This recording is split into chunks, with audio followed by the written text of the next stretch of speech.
हेर्दै छ क्या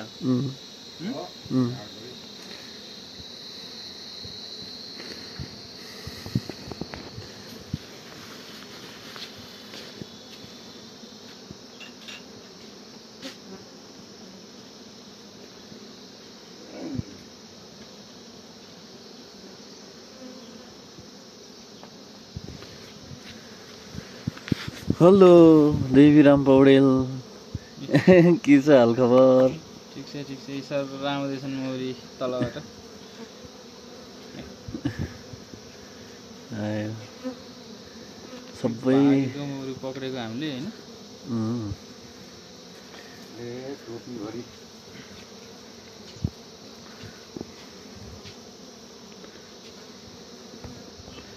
यस्तो चाहिँ यिनीहरू चाहिँ